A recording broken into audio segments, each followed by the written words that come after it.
This GovLove episode is sponsored by Polymorphic. Local government staffers like city clerks typically field a lot of phone calls from residents about information that can be found on their websites.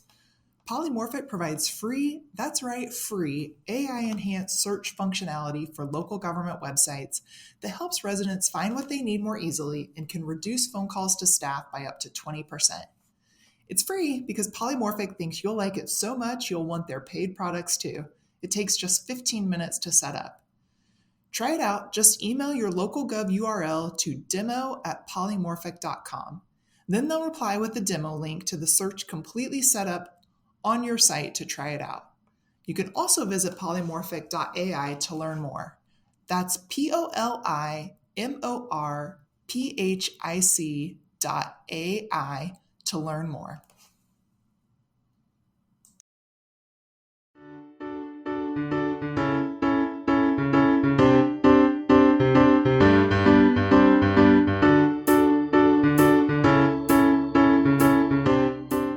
Hey y'all, coming to you from Jacksonville, Florida, this is GovLove, a podcast about local government brought to you by engaging local government leaders. I'm Ben Kittelson, manager at Raftellus and GovLove co-host. We've got a great episode for you today. We're going to be talking energy efficient buildings and the Inflation Reduction Act. But first, the best way to support GovLove is to become an ELGL member. ELGL is an association engaging the brightest minds in local government, and you can become an ELGL member today for the low cost of $50 a year.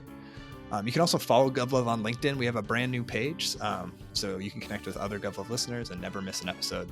So go find us, give us our page a follow on LinkedIn. Now, let me introduce today's guest. Sabine Rogers is a federal policy project manager for the U.S. Green Building Council.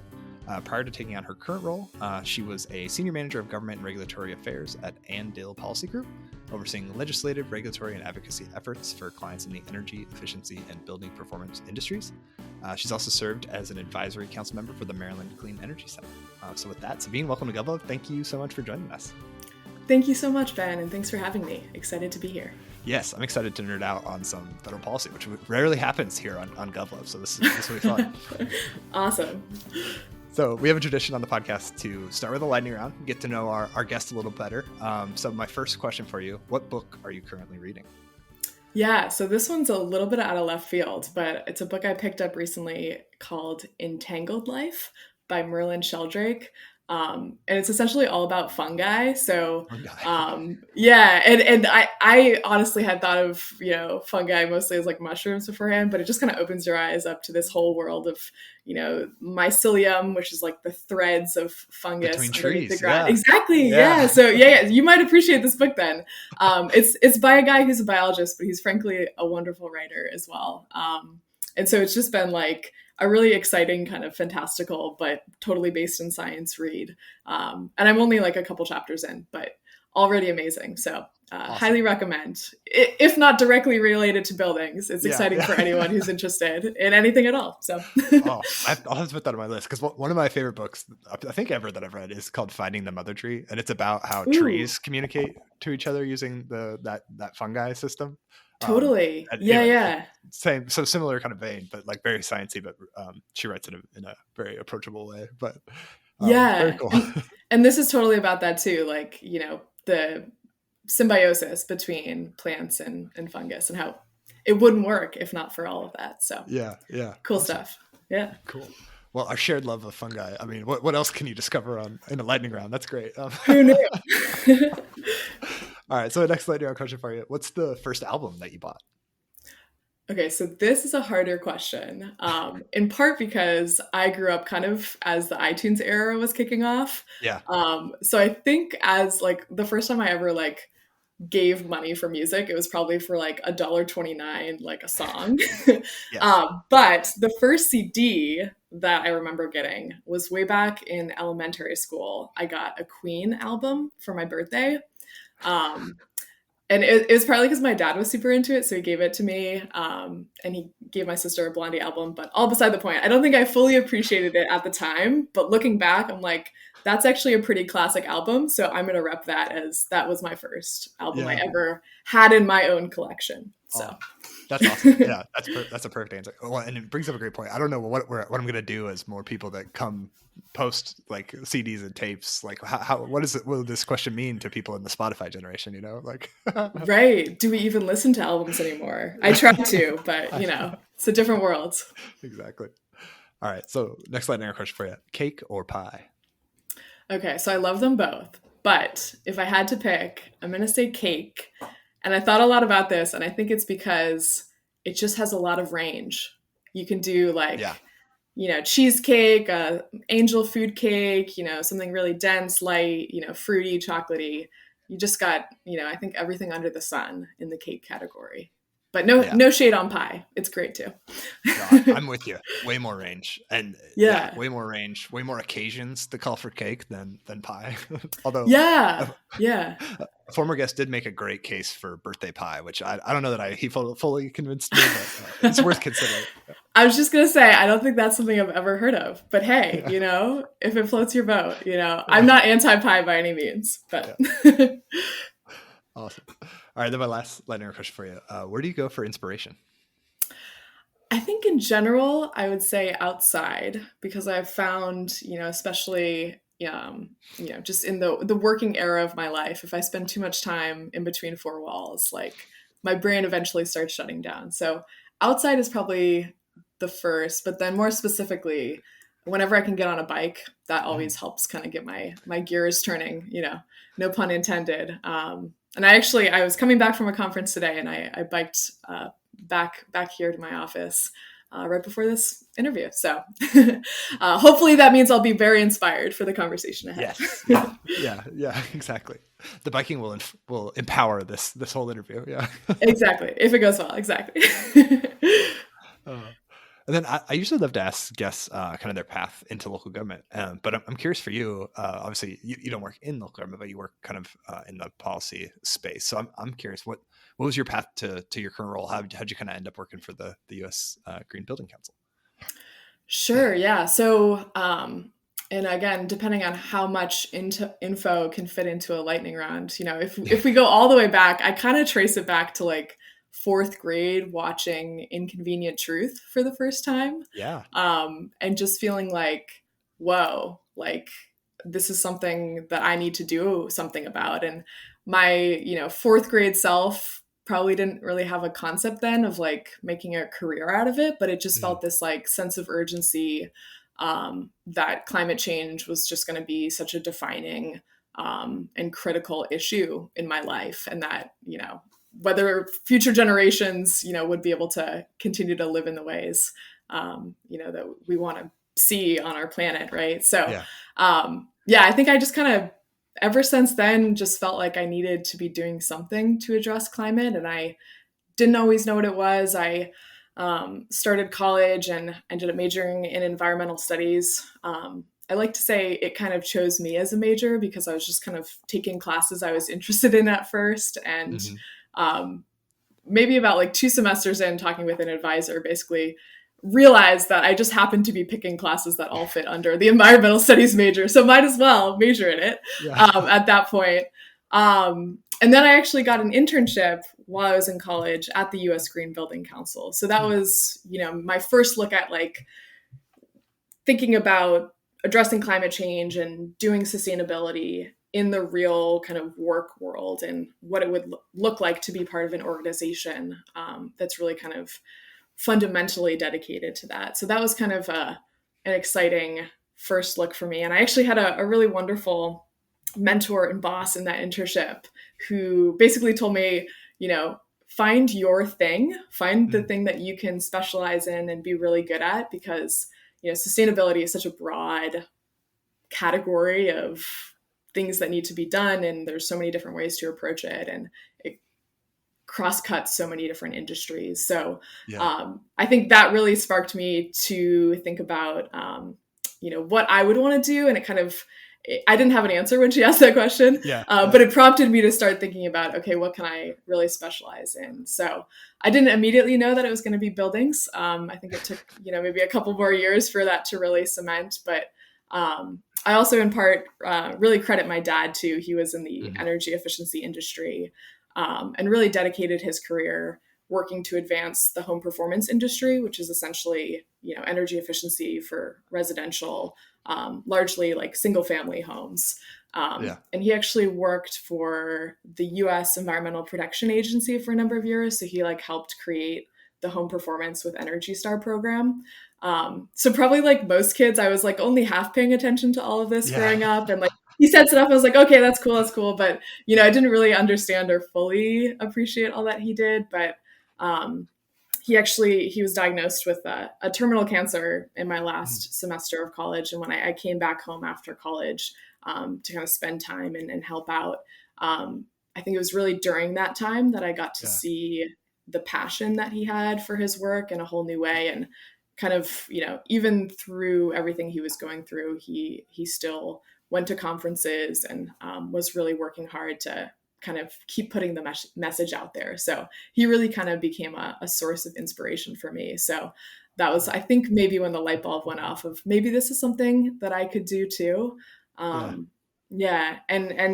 sadly he passed in 2018, but it was kind of him taking me under his wing in the last months of his life that really kind of led me to be like, okay, I want to go do this. And I took a job in DC with a policy consulting firm that essentially worked in the exact industry that he was dedicated to. So residential energy efficiency policy. And that kind of felt like, a way that I could still be connected to him and kind of carry on his legacy, but also, learned a lot through the process as well. So, full circle. And then being able to join USGBC as well. Yeah. Oh, I'm a mess. Okay. That was beautiful. I love that. Yeah. So I owe a lot to my dad, and I can't not mention him in the whole trajectory. Because he was really an inspiration. Yeah. Well said. Oh my gosh. We started off with a silly question about Kicker Pie, and now you're like the most inspiring story of how you got into your career. That's amazing. Oh. And here we are. And honestly, my dad would appreciate that because he was a big jokester too. So you got to have all ends of the emotional spectrum. Exactly. Oh, that's lovely. Well, and I, kind of in prepping for this, I also, in a previous role, I read that you worked on a report about building sustainable residential infrastructure. So it ties into your dad's work and kind of your entry into this profession. So is there anything from that you wanted to highlight? Or I think we can also, I think I remember finding a link to it. So we can always link to the report in our show notes too. Sure. Yeah. So that was a report I worked on in my previous role, really focused on residential buildings. And definitely, tied into kind of my dad's legacy working on single family homes. I think one of the biggest takeaways for me in that report and the work I did was that the technologies and solutions we need to be able to decarbonize homes really already exist. And we have the solutions, but it's about being able to make sure that consumers, and folks who are upgrading, technologies in their homes know about them, and that, the workforce, the contractors who are going to be installing them also know about them and they're trained. So kind of connecting those dots about, sometimes it's just a misunderstanding or misconception about, whether or not a technology is worth the investment. But also sometimes it's overcoming the difficulties with upfront costs. So it really was kind of, for me, the biggest takeaway is just, there's all these different obstacles. The technology is there. That's not the obstacle, but there's all these different things that we need to address when it comes to implementation. And I think a lot of that, continues to stick with me in my current work as well, which I'm sure we'll get into more soon. But yeah, just, being able to, whether through policy or outreach and education, being able to help remove some of those barriers so that the technologies that are already out there can really be deployed in more homes to make a difference. Yeah, perfect. Well said. Yeah, no, and that's a perfect transition to kind of maybe the meat of our conversation. And I think for folks that are maybe unfamiliar with the U.S. Green Building Council, can you maybe give us a sense of what some of your guys' work is focused around? I know maybe some of our listeners might be aware that of the LEED building certification program, which I think is from, if I remember right, is from y'all. But what are maybe some of the other things that the USGBC does? Yeah, definitely. Well, you're absolutely right. USGBC, we're the folks behind LEED certification. If you've ever seen, or if your listeners have ever seen a plaque on the front of a building in your community that says LEED, that's us. It's essentially the most widely used green building certification system across the globe, actually. So we're in the US and abroad as well. And essentially our mission, we're a nonprofit organization. And our mission is really to transform how buildings and communities are designed, built, and operated, really seeking that transformation to advance human and environmental well-being. So it's a really holistic vision of what it means to be a green building. I know sometimes green just kind of evokes like plants or the color green, which is also a really warm feeling.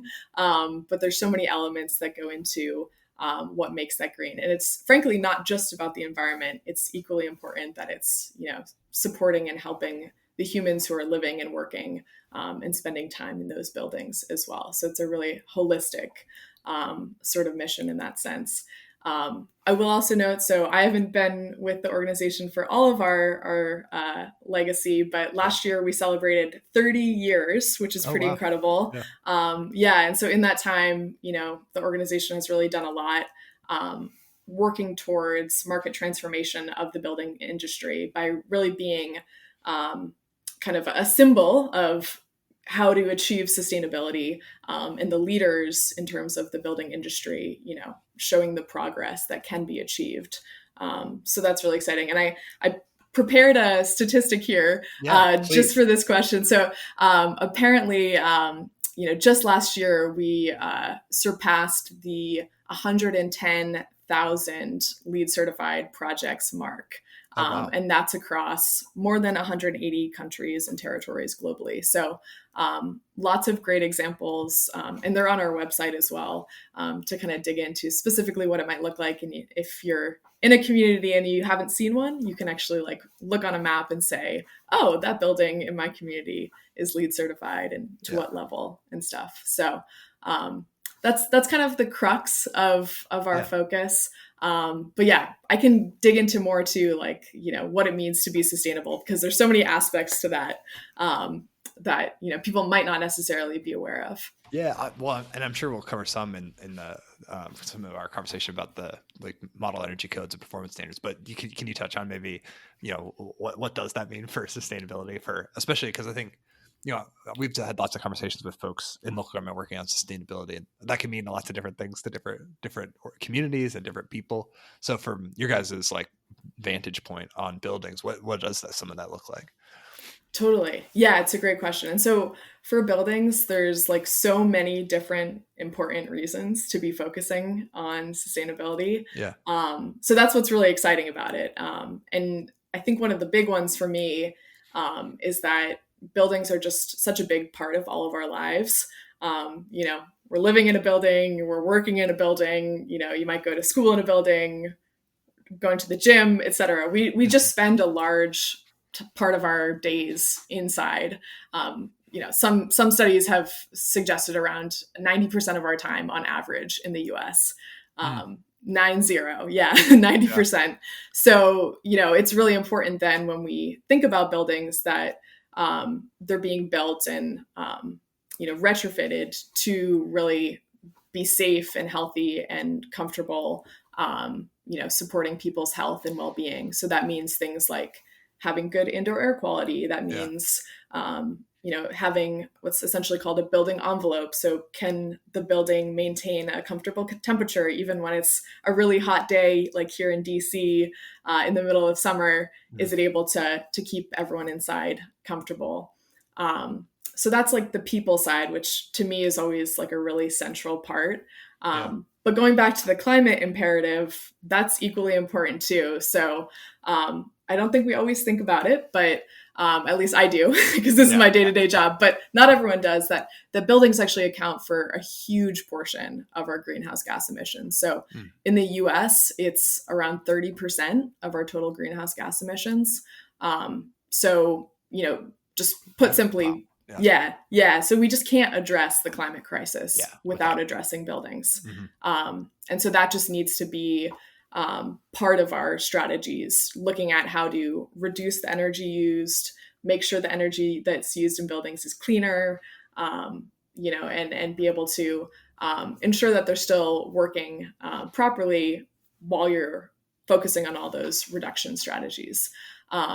And it's also, from the climate's perspective, it's also about resilience because, so many of us, I think, are starting to see and experience the impacts of climate change through, increased natural disasters and extreme weather. And so, ensuring that buildings can kind of keep people safe in the face of those scenarios is a really important part of the holistic sustainability picture.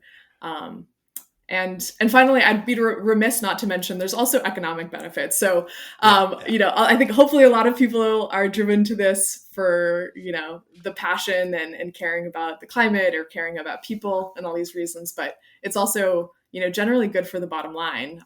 You're lowering your costs by not having to spend money on energy that's wasted by, going right out the door because the building isn't, operating efficiently. And you're also, supporting basically better quality buildings that are, have increased value and supporting local job creation because you need people, boots on the ground, to be building more sustainable buildings and improving the quality of buildings in communities. That's a fundamentally kind of local economic development driver. So. Yeah. Wow. Yeah. Truly holistic, like all those different pieces. Yeah. That makes a ton of sense. Cool. Yeah. All sides. Yeah. Well, and I think you mentioned before we started recording that that the USGBC has a new report out on the state of decarbonization for commercial buildings, especially. So I don't know. Can you talk maybe, or we don't have to get in the weeds on that one because I know we've got a whole stuff about the IRA that we're going to get into. But is there anything you wanted to highlight from that, or we can also link to that report in the show notes for this. But anything you wanted to kind of share about that new report? Yeah, definitely. And I can definitely share a link as well so your listeners can access this. It's a really exciting new groundbreaking report called The State of Decarbonization: Progress in U.S. Commercial Buildings. So it's essentially the first report. A killer title, first of all. Yeah, I can't take credit, but yeah, it's just a really big picture look, right? So state of decarbonization, let's start there. And then, it really looks at the U.S. commercial real estate sector and the progress that's been made towards decarbonization, looking at, the status of data availability, but then also going forward, what are kind of the opportunities and the available levers to further reduce carbon emissions in commercial buildings in the US. And so there's a number of really great insights from that report. And also they've done a really great job. Again, I can't take credit, but there's lots of graphs that help kind of illustrate some of the key takeaways. But I thought I'd just highlight, because I think it actually frames up what we're going to talk about more in a second. Two of the key takeaways from that report related to buildings and building codes. And this kind of gets into what we're going to talk about with the Inflation Reduction Act. So one of the key takeaways for new buildings is that the expansion and enforcement of rigorous energy codes across all states is going to be really important and must be prioritized to meet the current climate targets. So the fact that that was kind of one of the high level findings from the report, I think is a good tee up for what we're going to get into in a second. And then for existing buildings, so buildings that have already been built and are in use, we need to also be dramatically expanding the rate of retrofit and renovation to improve energy efficiency. So, some amount of energy efficiency improvements are certainly happening now, but that needs to, be speeded up and scaled up pretty dramatically to meet our goals. Yeah. Yeah. Oh, awesome. Cool. Yeah. And that does tee up our conversation well. And we'll add a link to that report in the show notes for this episode so folks can find it. So yeah, we've kind of teed this up, but I wanted to talk with you about kind of the IRA and you guys also, recently published a grant opportunity that's through the Inflation Reduction Act on adopting model energy codes and performance standards. So So maybe at a high level, can you start by like kind of just talking about what that funding opportunity is, kind of what you guys are advertising about or publicizing, and then we can maybe get to some of the specifics. Yeah, definitely. So yeah, just to kind of start from the top. So it's a federal funding opportunity that's from the Inflation Reduction Act. Mm-hmm. So just for, maybe listeners' background, the IRA, which is kind of the acronym we go by for the Inflation Reduction Act, because it's so many words to say. It's a huge investment. It's the largest climate investment in history. So a really big deal in terms of, my industry and the work we're focused on. Mm-hmm. And then specifically in terms of the building sector, it's been, a really busy and active time because there's just an incredibly exciting number of new programs and new funding opportunities from the IRA, specifically targeted to help drive decarbonization of buildings. So it's all types of buildings and all types of different incentives and programs. But that's just in sum, the single largest climate investment that's ever been made. So nothing like this has ever been done before. And so we're all kind of experiencing a once in a lifetime moment of we got, the thing that we had all hoped for. And now it's about kind of putting it into action and implementing it. So just a quick note on like timing because it always helps me. Sometimes I feel like it's been a blur the past couple years. But the IRA was actually signed into law in August of 2022. So it's about a year and a half old. And since then, a variety of federal agencies have been tasked with implementing different sections of the law. And they've really been working around the clock.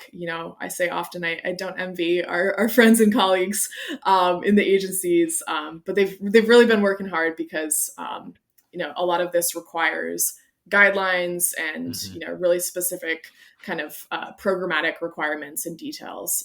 So that's really been over the last year and a half what's been happening. They've put out requests for input and, received feedback from a variety of stakeholders and industry, and then use that to kind of move forward with announcing funding opportunities and accepting applications, et cetera. So that's kind of the background. But yeah, that kind of leads us to one of those many exciting programs from the IRA that's focused on buildings is a $1 billion Building Energy Codes program. Mm-hmm. And so specifically, it's for the federal government, DOE, the Department of Energy, specifically to provide grants to states and certain local governments for them to adopt updated building energy codes, zero energy codes, or equivalent codes or standards. So it's essentially a pretty significant funding opportunity that can help, again, states and local governments to advance how they, develop and implement their building energy codes and standards. So there's two buckets out of that 1 billion. The first was 400 million just for states. Mm-hmm. So might be less of interest to this crowd, but still a significant opportunity for this work. And then the second and larger bucket is 530 million. Mm-hmm. And that's competitive grants for both states and local governments to apply for. So essentially, many of your listeners, whether they're in local government agencies or work with local governments, this is, I think, a key opportunity to have on their radar in terms of, addressing the building sector. Yeah. Very cool. Yeah. So I can dig into more of kind of what that entails. I'm curious. So like what would those kind of code changes, like what would that actually like mean, I guess, for maybe new buildings being built in a community or what would some of those like requirements, like how would that change maybe from the current state for a lot of places? All right. So in December, the Department of Energy, who's responsible for implementing the Building Energy Codes program, released an announcement about this funding opportunity for the $530 million competitive grants. And essentially, the announcement provided a lot of detail about who's eligible to apply, what the grants can be used for, and the timeline and the process for applying. So maybe just at a high level, I can kind of walk through each of those elements just to give a bigger picture sense of what this is for, and how it can be used at a local government level. So in terms of who's eligible to apply for local governments, it's units of local government that have the authority to adopt building codes. And then for the types of codes that are eligible, there's essentially 3 overarching topic areas. The first is adoption and implementation of latest model energy codes or zero energy codes. And those are using existing standards, the 2021 IECC for residential buildings, and the ASHRAE standard 90.1 2019 for commercial buildings. Essentially, if you work on codes, that will probably be familiar. If not, the key thing to know is that those are the latest versions of codes that have been adopted through consensus and stakeholder input process. And that's bucket 1. Bucket 2 is adoption and implementation of those same codes, but with amendments. So localities have the option of, taking those model codes and making changes to them, customizing them to their local situation, as long as they still achieve equivalent or greater energy savings. So making it more stringent, essentially. Yeah. Essentially, yeah. Or same amount of stringent, but having a different layer, that's addressing a particular nuance in that area. Yeah. As long as it's at least equivalent. So that's bucket number 2. And then the third bucket is adoption and implementation of other innovative building code approaches, which sounds like a very vast thing. It kind of is. It's somewhat flexible. It essentially can include building performance standards or stretch codes, things that maybe go above and beyond the model code, or it shows an option, for buildings to pursue a higher pathway. And then building performance standards, we can get into that more later, but that's actually addressing existing buildings. So it opens up, a larger category of options in terms of what governments can pursue. And again, for those innovative building code approaches, they have to achieve equivalent or greater energy savings compared to a latest model energy code or a zero energy code. So I can walk through kind of some more of those details, but those essentially are the 3 overarching topic areas that are eligible. And then if a local government, chooses to apply, again, it's a competitive process. So, there's no guarantee of getting funding. But those who do apply have to essentially submit a brief concept paper, no more than 2 pages. And DOE has actually put out a template for how to do that. The first round of applications actually has a concept paper deadline of today, February 9th. And then DOE, based on those concept papers, will encourage a subset of applicants to submit full applications. So they essentially give a encourage or discourage, and they'll do that by April 30th. And, in terms of potentially future rounds, they've tentatively said that, pending funding availability, if there's still more after the first application round, they would do another round in fall of 2024, so later this year, and then potentially a third in spring 2025. So that's kind of looking ahead, particularly if you're a local government who's interested, but maybe just found out about this now. It's not to say it's too late, but, good to kind of be preparing for those, potential next stages. And I'll also just note that DOE has said they anticipate making approximately 40 to 200 awards under this competitive grants. And awards can range from, up to 5 to 20 million, depending on the topic area and just the type of application that the local jurisdiction or state, applies for. So it is a competitive, grant process, but certainly room for a number of jurisdictions, to be able to take advantage of some new exciting funding. This GovLove episode is sponsored by Polymorphic. Local government staffers like city clerks typically field a lot of phone calls from residents about information that can be found on their websites. Polymorphic provides free, that's right, free AI-enhanced search functionality for local government websites that helps residents find what they need more easily and can reduce phone calls to staff by up to 20%. It's free because Polymorphic thinks you'll like it so much you'll want their paid products too. It takes just 15 minutes to set up. Try it out. Just email your local gov URL to demo@polymorphic.com. Then they'll reply with a demo link to the search completely set up on your site to try it out. You can also visit polymorphic.ai to learn more. That's polymorphic.ai to learn more. Awesome. Yeah, very cool. Well, and I'm sure as folks are listening to this, the first deadline is passed, but they can prepare for the fall and the winter, and also just, I think even without the grant funding, I'm sure they could pursue some of these changes if on their own. So I'm curious, for the uninitiated or the people that have not worked with codes before, a zero energy code or some of these innovative approaches that would be equivalent to, the kind of modern or the latest versions of these energy codes.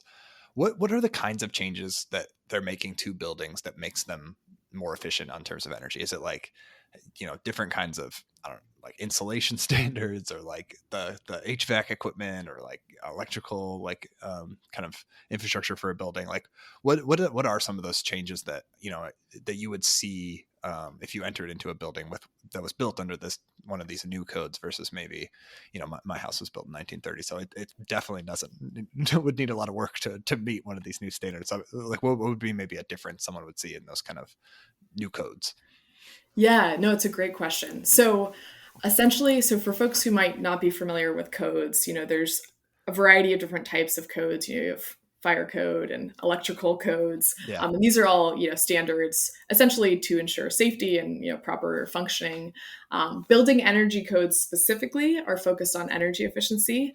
And it's a great question you ask, because frankly, often, lay people like us who aren't like working on the mechanical side of a building will walk into a building and you won't see anything different. The insulations in the walls, the windows, may be more efficient, but unless you have a trained eye, you might not notice that.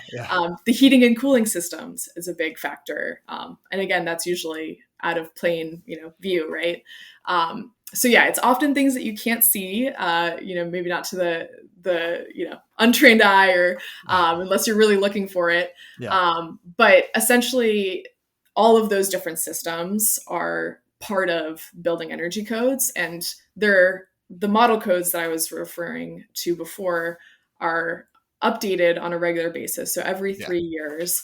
And essentially, they've made the model codes, as they've been updated, they've made significant progress, over the last decade and longer in terms of increased energy efficiency.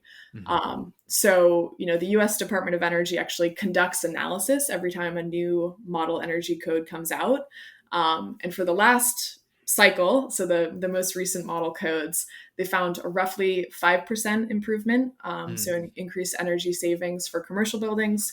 And it was actually almost 9%, or just around 9% for residential buildings.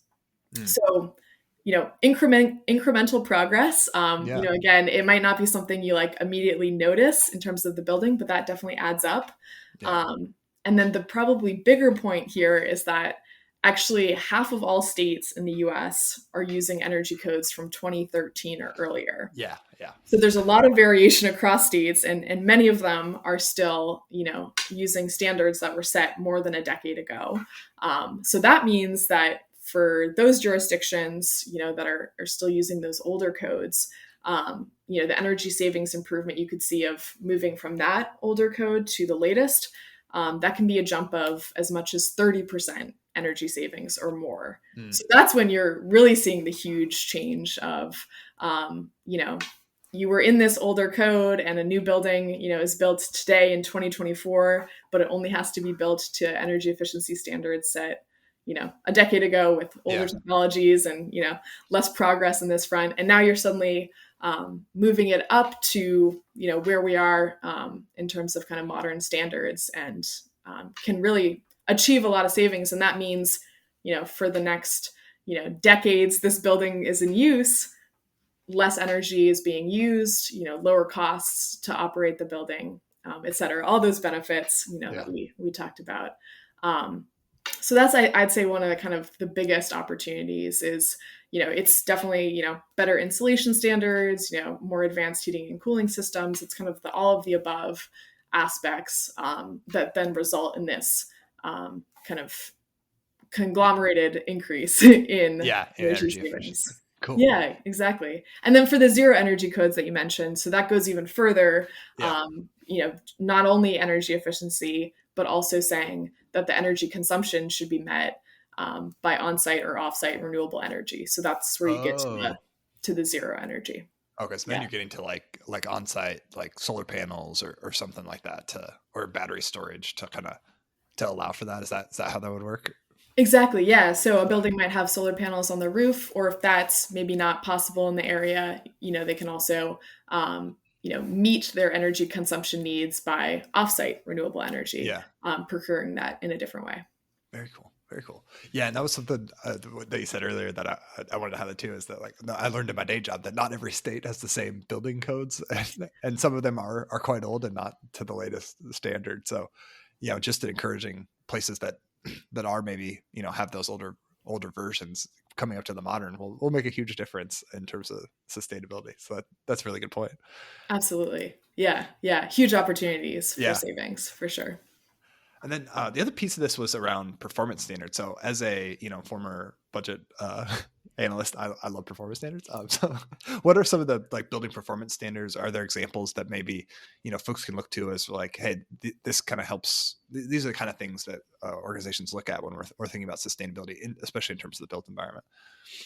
Yeah, definitely. So building performance standards are essentially, they're kind of like codes, in the sense that they're kind of pushing forward, where buildings are going, but they're different in that they address existing buildings. So, whereas building energy codes really just address new construction and some major renovations, that's where they are triggered, and builders have to meet that. The local applicable building energy code. For existing buildings, like you said about your house, hopefully, it's at least to wherever your local code is up to. But, now we've continued advancing with technology, and, your house and all these other buildings, right, are left behind. And so it's an important tool. Building performance standards are an important tool for building decarbonization in that existing building space. And one of I like to kind of mention this anecdote, which always strikes me, is, this point that the majority of the buildings that will be in use in 2050 have actually already been built. So when we think about reaching our climate and decarbonization goals, it's not going to be enough to just build sustainable new buildings. That's really important, but we also need to be addressing all those other existing buildings. Exactly. Yeah. And bringing that forward as well. So building performance standards, they require existing buildings to achieve an energy performance target. So to that performance point you made before, and they can be a range of different things, but just to kind of sum up in essence, what they generally include, there's kind of like some main elements you'll see. So one is a performance target, which is essentially, it could be energy usage intensity. So, how much energy the building is using based on size and type. But it also could be greenhouse gas emissions, for the decarbonization angle. It might be water usage, which is also another important aspect of sustainability we shouldn't forget about, and other metrics. So it's a performance target, which could be any or all of those. And then it includes a time frame for buildings to meet that target. So that sometimes will be, you'll hear like 2045 or 2050. And you might also have interim targets to kind of get halfway there in terms of meeting the goal. And then another important aspect is kind of the scope of buildings covered. So I was BPS going to ask about this. Yeah, this is curious. Yeah, because it's like, is it every building? There's a lot of different buildings. And generally they're covering buildings that are on the larger end, and they're commercial buildings and municipal buildings, public buildings. So usually, a common figure is 50,000 square feet or larger. Some require smaller buildings to comply over time as well. And they might give them some more time to reach that. And then, in all of this, so we have, certain buildings who have to, meet the building performance standard over a certain time frame.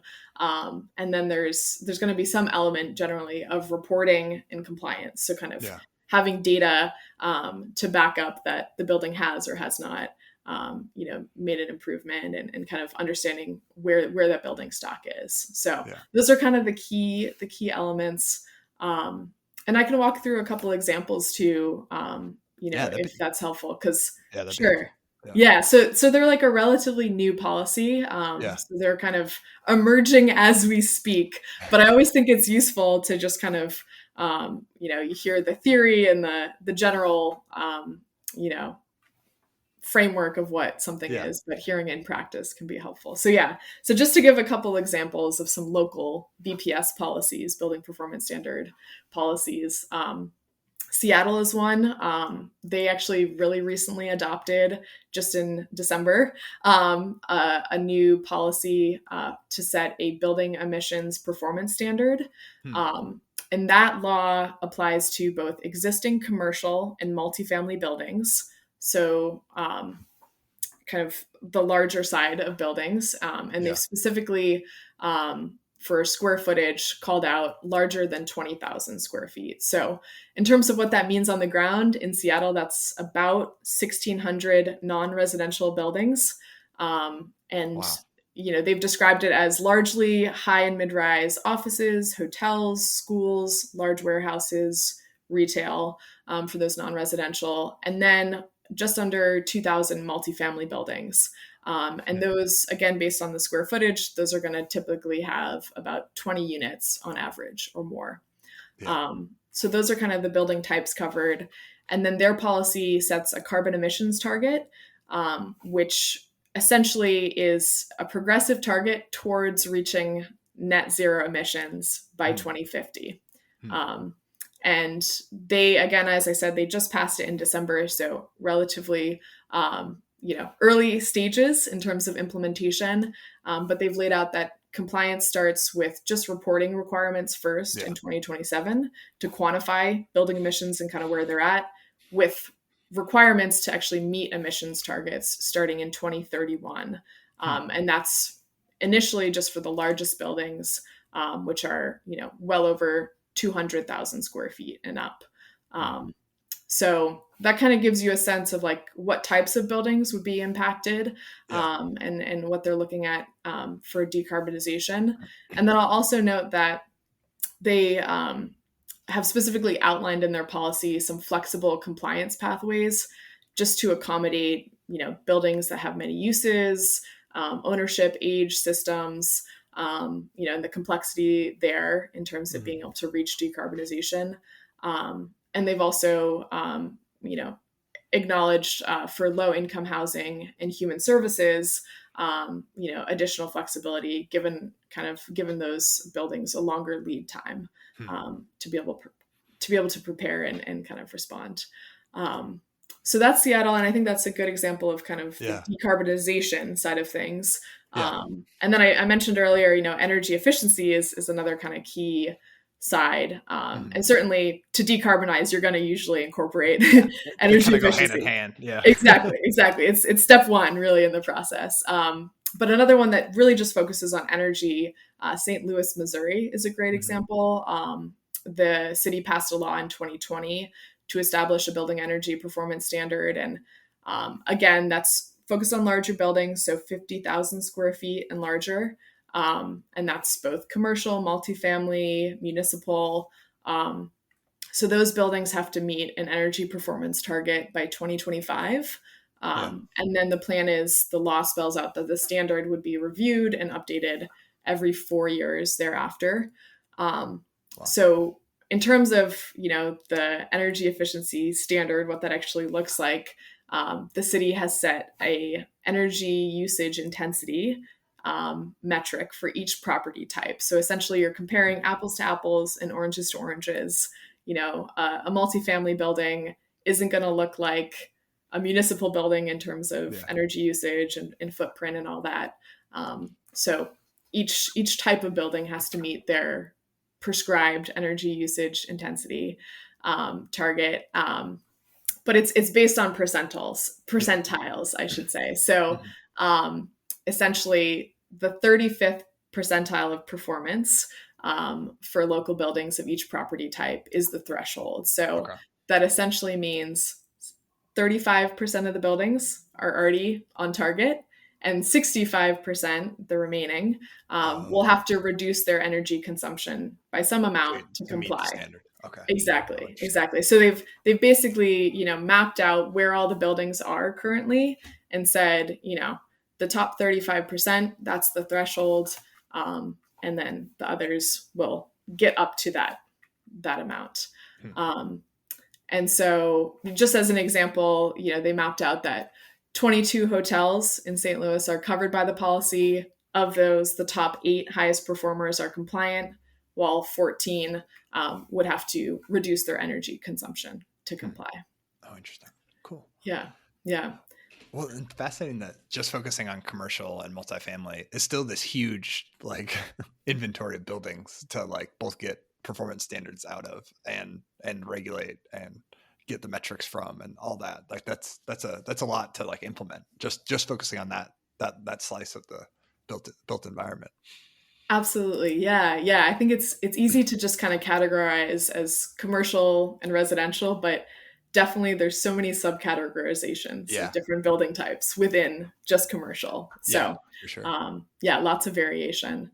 So those are just kind of 2 examples, of cities specifically that have kind of already moved in this direction. But just in general, I think the cities that are pursuing this are interested in terms of, the decarbonization angle is a big one, but also energy cost savings. Sometimes resilience can be top of mind in terms of, addressing the existing buildings. And then also local job creation. Seattle notes that their their policy specifically will generate, between 150 and nearly 300 annual jobs in the local clean energy economy. By upgrading buildings. Yeah. Oh, interesting. Yeah. Exactly. Yeah. So, lots of different reasons, cities are kind of looking at pursuing this. But yeah. Cool. Very cool. Have you seen any cities look at like single family residential or some of those smaller end? Because I imagine that's an even bigger inventory, right? And some of those buildings are some of the, to paint with a broad brush, per person are going to be more energy intensive than your multifamily and larger commercial. So that's a big apple to bite, trying to regulate down into that level. So has anybody tried to go that direction yet? Yeah. And I don't think I've seen any examples. And my sense is the reason why is because, when you get to the single family, that's, a single homeowner, or maybe it's a renter. But it's a much smaller and kind of complex, sector to kind of be working within. For sure. So you just have much more individuals involved, and to kind of be able to connect both an understanding of where they're at in terms of performance, and then them having to potentially make investments to improve the performance of that building. I think it just gets to kind of another layer of complexity. That said, and this kind of maybe tees up to another part of the conversation with the Inflation Reduction Act, there are certainly a lot of programs and incentives that are targeted at helping, homeowners in single family homes be able to be more energy efficient. So it's certainly something I think a lot of policymakers are thinking about and working on, but just not necessarily through a building performance standard lens. it's just kind of different approaches, I think, because of the nature of different building types and kind of who you're working with and what it takes to kind of make those changes. So. Yeah, no, that's a great point. Other policy tools are probably going to be better for that than trying to wrangle a bunch of homeowners into reporting data that they may not be aware of. But yeah, right. It's like how many of us, certainly energy nerds like myself, I pay a lot more attention to it than probably the average person. But how many of us, really pay that much attention to the energy bill on a monthly basis, or really think about how much we're using. So yeah. All right. Well, you've done all of my transitions perfectly this interview. So you kind of touched on this, but what are some of the other opportunities that are out there that, especially our listeners working in local governments that might want to, pursue a program or policy, through their city or county, what are some of those other opportunities that are out there under the Inflation Reduction Act?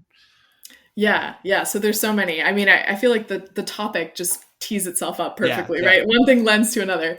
So there's a lot of different funding and programs and incentives in the Inflation Reduction Act for buildings.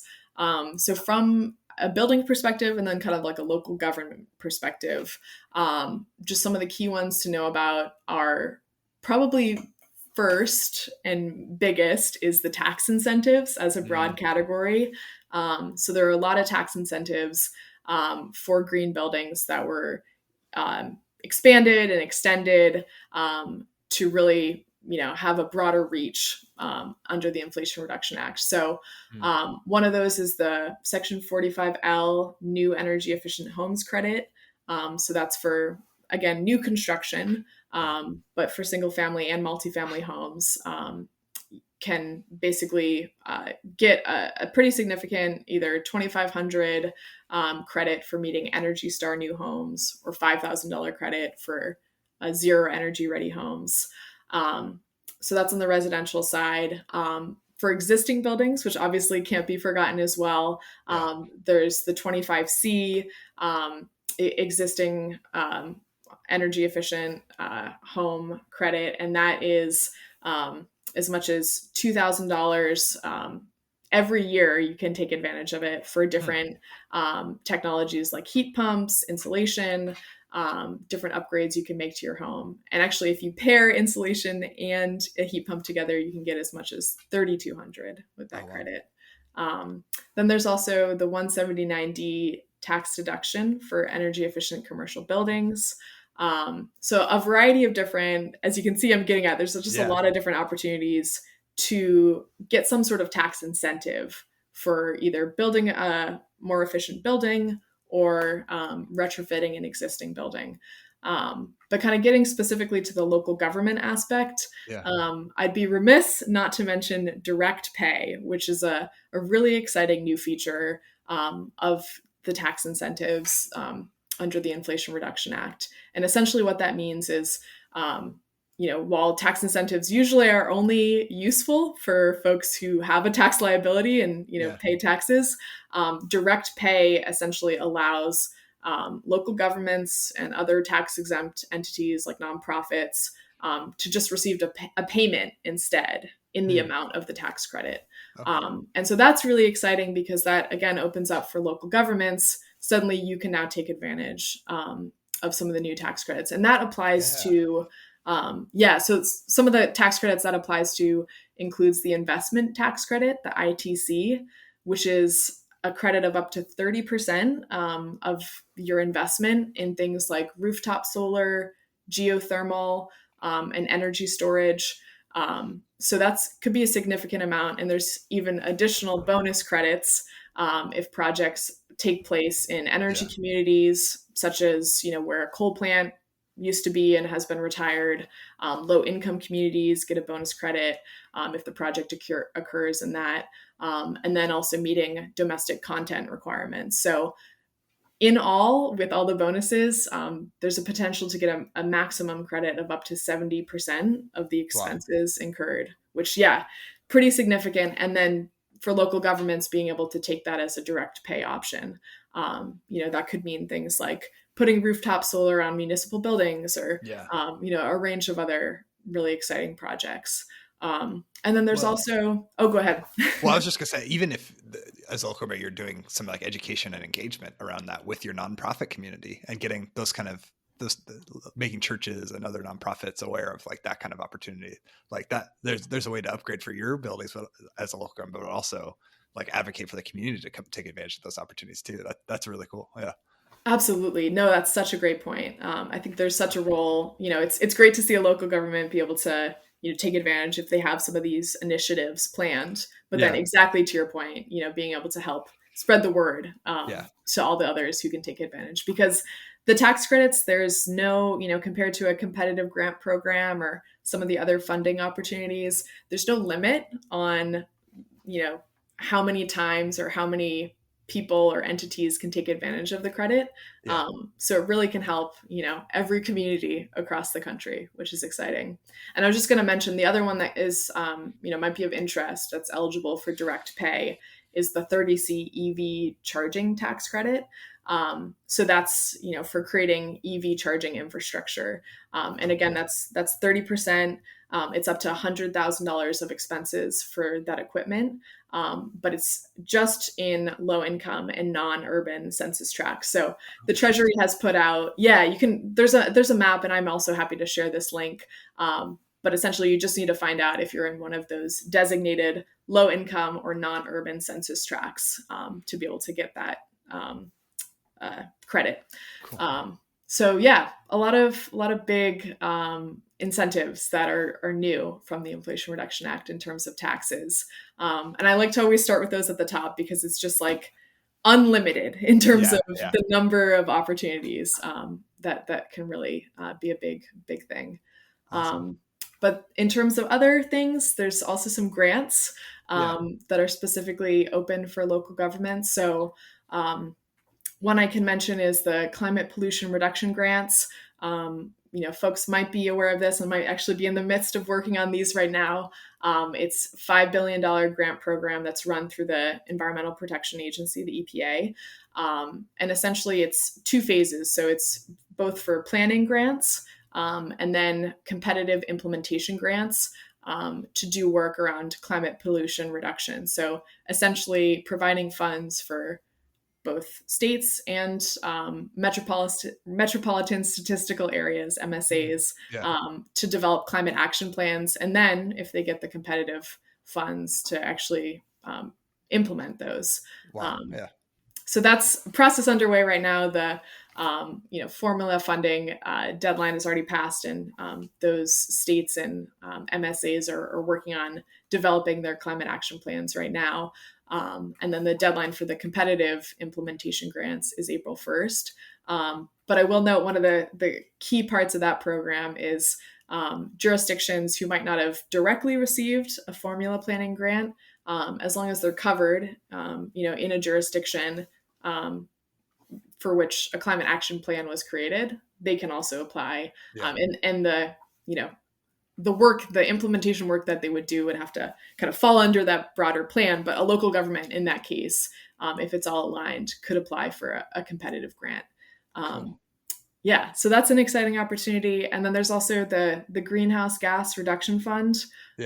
It's the largest single grant program in the IRA, $27 billion. So not a small chunk of change. No. So it's a really big one, in part because it's focused on both greenhouse gas emission reduction and also has a really strong equity component.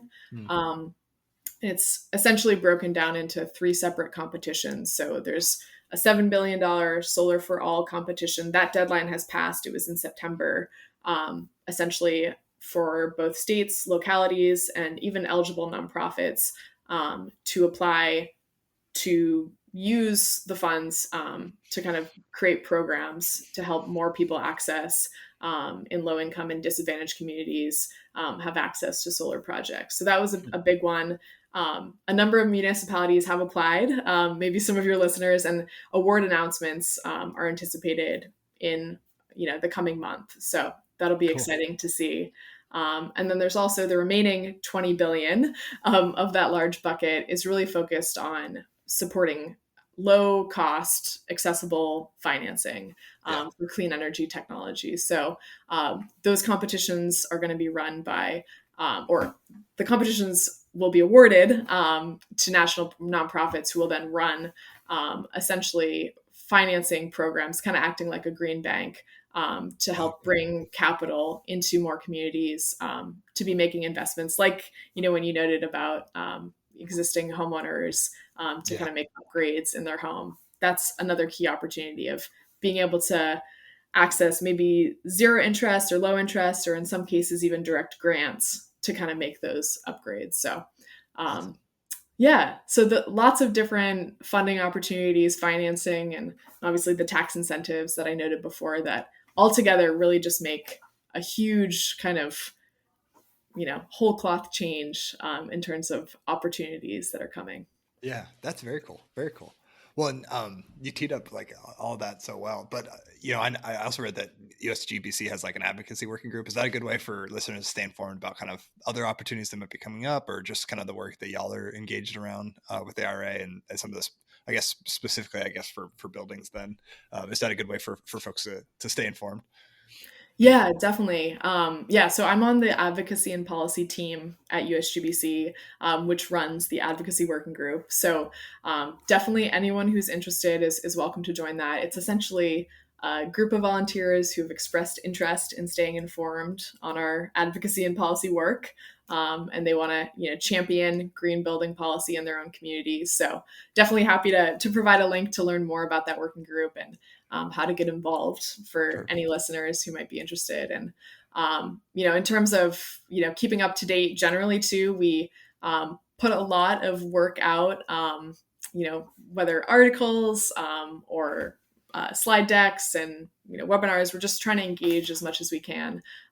So, there's an opportunity to subscribe for regular updates to the work that we're putting out. We actually just released a updated slide deck on the Inflation Reduction Act opportunities for the building sector, which reiterates a lot of the stuff I talked about today. But I'd be happy to share a link. Might be a good resource for folks who are kind of looking at digging into some of this more deeply. Yeah, love it. We'll have a ton of links, it sounds like, at the bottom of our show notes. All the links. Happy to provide. Yeah. All right. Yeah. So, and one other thing I would highlight is that at USGBC, we are really focused on education and sharing information with stakeholders like your listeners and communities about the opportunities they can take advantage of from the IRA.